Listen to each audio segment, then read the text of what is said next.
ধন্যবাদ সকল বন্ধুদের। তো বন্ধুরা, আশা করি ভালো আছেন সবাই। আমি প্রতিদিনের মতন আজকে আবার একটি ভিডিও নিয়ে আপনাদের সামনে হাজির হলাম। গতকালকে আমি একটি বশীকরণ টোটকা ভিডিও দিয়েছিলাম। তো সেইখান থেকে কিছু বন্ধুরা কমেন্ট করেছেন যে গুরুজি আজকে আবার কিছু বশীকরণ টোটকা আমাদেরকে দিন, যাতে আমরা সহজে প্রয়োগ করতে পারি। আসলে কি, আমি একটা কথা বলি সবার উদ্দেশ্যে। দেখেন, কাজ কোনোদিনও ছোট না। যে কোনো কাজের পূর্ণ সফল আপনার পেতে হলে আপনার তো একটু পরিশ্রম করতে হবে। আপনি টাকা খরচ করবেন না, পরিশ্রম করবেন না, আপনি এমনিতেই কি সুফল পাবেন? এটা কি কখনো হয়? আপনার কাছে পকেটে টাকা নেই, আপনি ব্যবসা করবেন কি দিয়া বলেন? চালান তো আপনার কিছু দরকার আছে।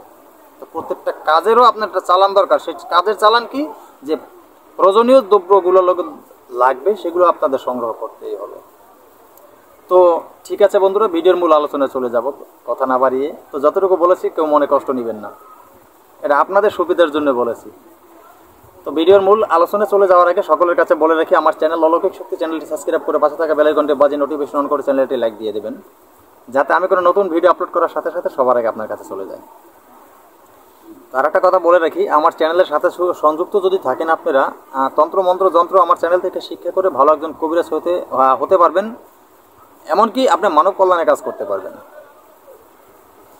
তো বন্ধুরা, এই যে দেখেন, অনেকে প্রশ্ন করে থাকেন অনেক সময় যে আমি ইউটিউব চ্যানেলে আসি, ইউটিউব চ্যানেলে আসলে কি লাভ, কিসের বিনিময়? আসলে কোনো বিনিময় আমি এখানে আসিনি। এখানে একটা বিনিময় এসেছে, আপনাদের ভালোবাসার বিনিময়। দেখেন, পৃথিবীতে মানুষ এখন আছে, একটু পরে থাকেন, নিঃশ্বাসের কোনো বিশ্বাস নেই।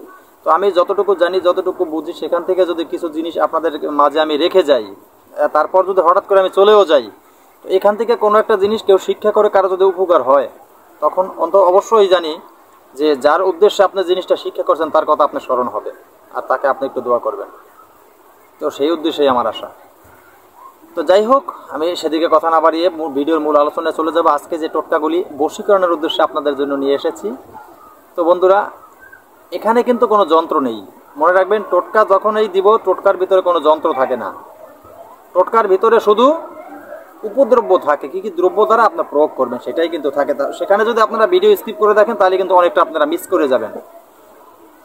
তো বন্ধুরা, সর্বপ্রথম যেটা আপনার দরকার হবে, প্রথম টোটকা নাম্বার 1, সেটা হলো বটগাছের শিকড়।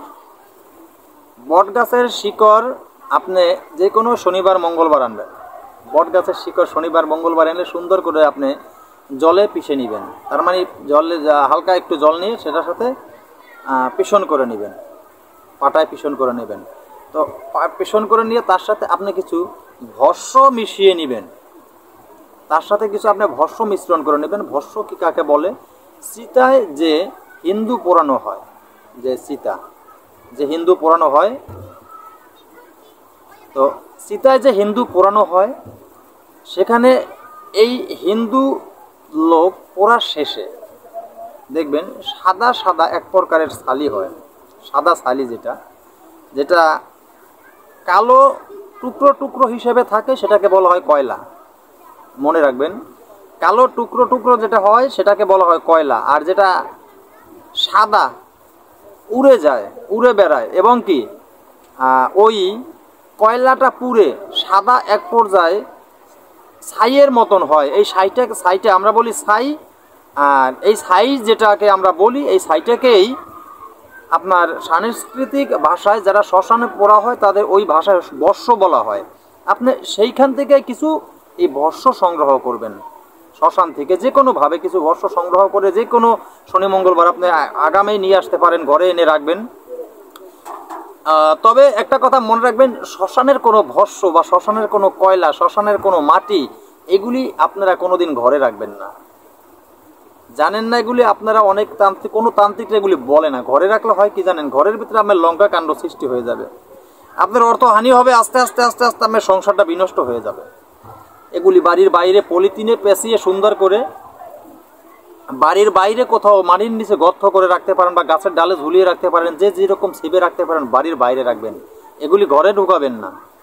তো বন্ধুরা, সেই ভস্য মিশ্রণ করে তারপর যদি এই কপালে তিলক লাগাতে পারেন, সেই তিলক লাগিয়ে আপনি যেখানে যাবেন সেখানে আপনার কাঙ্ক্ষিত ব্যক্তি যেই থাকুক না কেন এবং যারাই থাকুক না কেন এই তিলক যারা দেখবে আপনার কপালে তাদেরাই সম্পূর্ণ লোকই কিন্তু আপনাদের আস্তে আস্তে বশীভূত হয়ে যাবে। তো বন্ধুরা, আপনারা যেহেতু বশীভূত করার জন্য টোটকা চেয়েছেন, ভিডিওটা একটু লং হতে পারে, আগেই মাঝখান থেকে বলে রাখলাম, টেনে তাই কেউ দেখবেন না। আজকে আমি আপনাদেরকে দেখি কটা ভিডিও বা টোটকা দেওয়া যায়। নাম্বার 1 দিলাম, এবার আসেন নাম্বার 2। নাম্বার 2 হলো সহদেবী।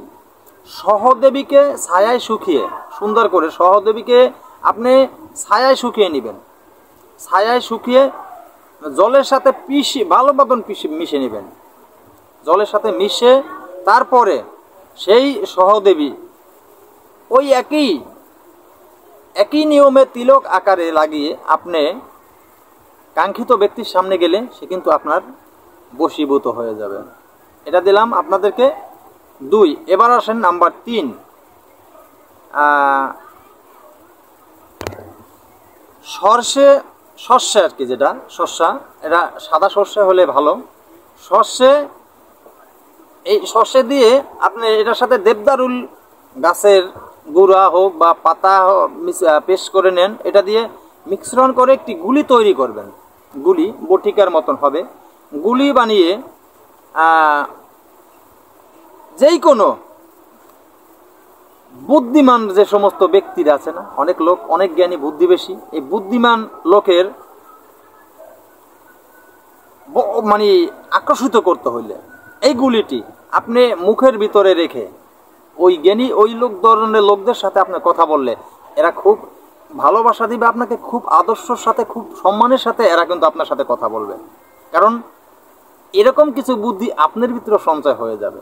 এটা এত পাওয়ারফুল একটি বশীভূত করার জন্য একটি অন্যতম টোটকা। তো আজকে এই 3টে টোটকা দিলাম। তো বন্ধুরা, আরেকটি দিয়ে দেই। যাই হোক, হরতাল মনশিল সাথে নেবেন সৌপ এবং কেশর। এই সবগুলি একসাথ করে আপনারা সমপরিমাণ করে নেবেন। সমপরিমাণ করে নিয়ে যতটুকু নেন সমপরিমাণ করে নিয়ে সুন্দর করে এগুলিকে সুন্দর করে পিষে নেবেন, পাটায় পিষে নেবেন। পিষে একটা পেস্ট তৈরি করবেন। সেটা অনামিকা আঙ্গুলের দ্বারা কপালে তিলক লাগাবেন। কপালে তিলক লাগাই আপনি রাস্তায় বেরোবেন, যে দেখবে এই তিলক আপনার কপালে, সেই কিন্তু আপনার বশীভূত হয়ে যাবে। এই পাওয়ারফুল 4টা টোটকা আজকে এই ভিডিওতে দিলাম। তো নতুন কোনো ভিডিও নিয়ে আসার আগ পর্যন্ত সকল বন্ধুরা ভালো থাকবেন। আল্লাহ হাফেজ।